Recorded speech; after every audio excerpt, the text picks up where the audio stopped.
Bienvenidos al segmento de Gary Matthews y conmigo hoy está Dulce de Guatemala que me va a hablar de la Viuda Negra. Sí, hola Sheila, muchas gracias.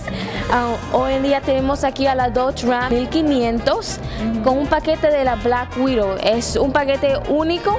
Estamos trabajando con la compañía que se llama Southern Comfort y ellos tienen ese paquete de la Viuda Negra. Los asientos de afuera, tenemos aquí los step rails que son negros. Como siempre, todas nuestras tocas vienen con el Hemi y también vienen los asientos como los studs, ese look más agresivo. Y por dentro también es negro, me dijiste. Sí, tiene la purina, la leather negra, tiene sillones eléctricos, también tiene diferentes asientos adentro que es del mismo color del exterior de la troca. Ok, bueno, muchas gracias y vamos a ver el otro carro. Exacto. Dulce, háblame de este carro que tenemos aquí ahora, que es un Jeep.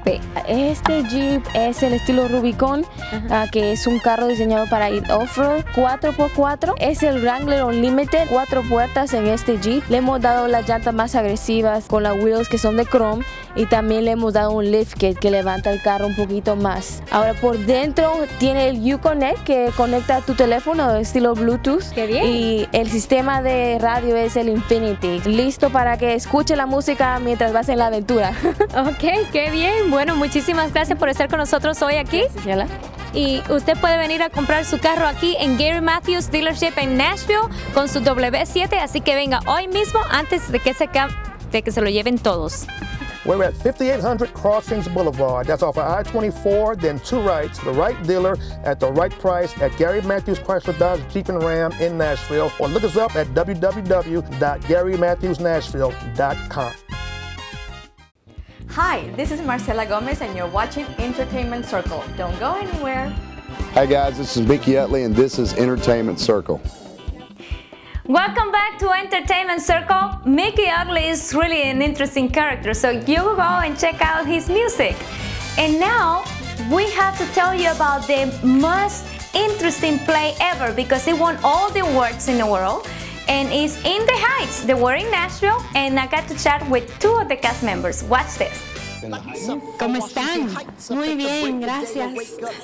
Real good. You know what I was asking. Yeah, I'm getting muy bien. There you go. Yeah. De nada. So, this play has a lot of salsa dancing, a lot of singing, a lot of caramba. So we were talking earlier about the salsa dancing. So you ready for salsa? I'm ready for salsa. I just learned. Okay, let's see. 1, 2, 3, 4, 6. Hey, and he got the moment with the way, the hips and everything. Man, that's good. That's good. So in the play you play her love interest. How is that?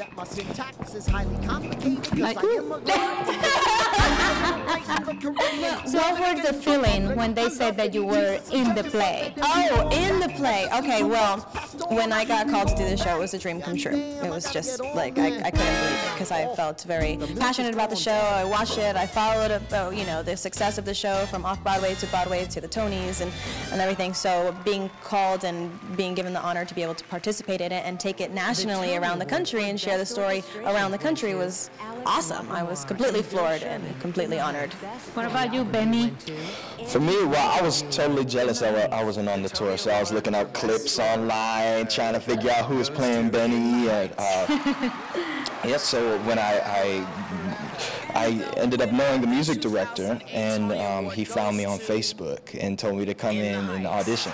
And I ended up getting the part, and I was floored. I still can't believe that I'm not standing in front of my mirror singing to the CD every night. Well, where were you when they gave you the call? I was on the bus to Boston from New York, actually coming from the audition. And so I let out a little bit of a squeal, and everybody on the bus turned and looked at me. And then I had to call my mom. Congratulations to you both for being in this play. And talk about, just for a second, about the play tonight. About the role, the play in general. Well, the play is definitely a story about home, family, finding where you belong in life, about immigration and what that means for a first generation and second generation immigrant to the United States, what culture, traditions you keep and which ones you leave behind.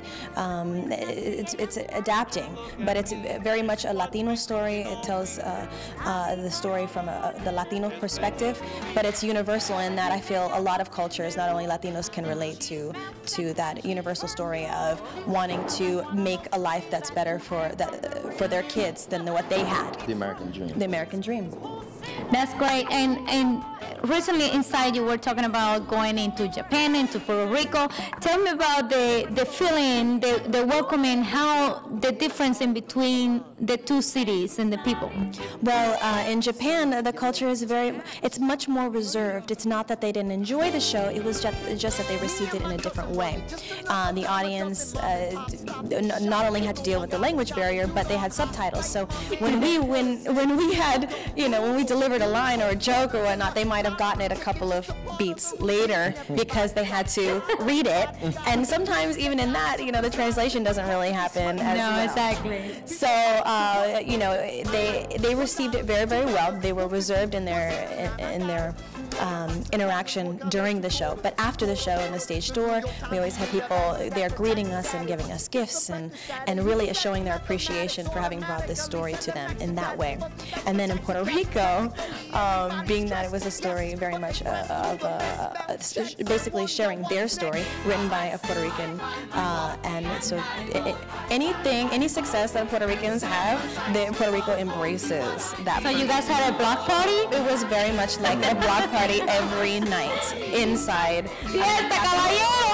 It's true.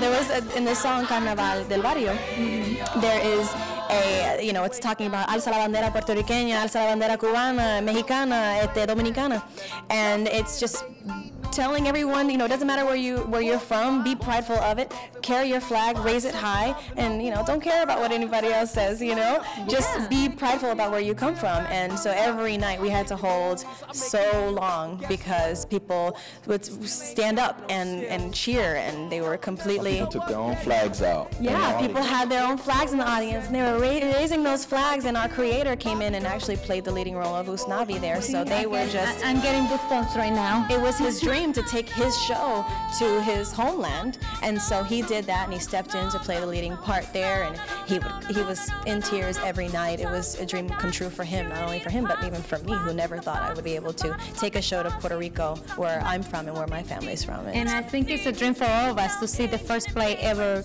the best play done for the Latino community, that portrayed the Latino community in Broadway. Yeah, no, it's the first time that the Latino story has been able to be shown in this kind of positive light and a constructive light on Broadway, and then it's the first national touring production of a show that's been able to achieve such success as winning 4 Tonys and a Grammy, and now we get to have the honor of taking our story around the country and around the world, in a sense, because we went to Japan, and show our story in a positive and constructive light. It's Viva los Latinos! That's right.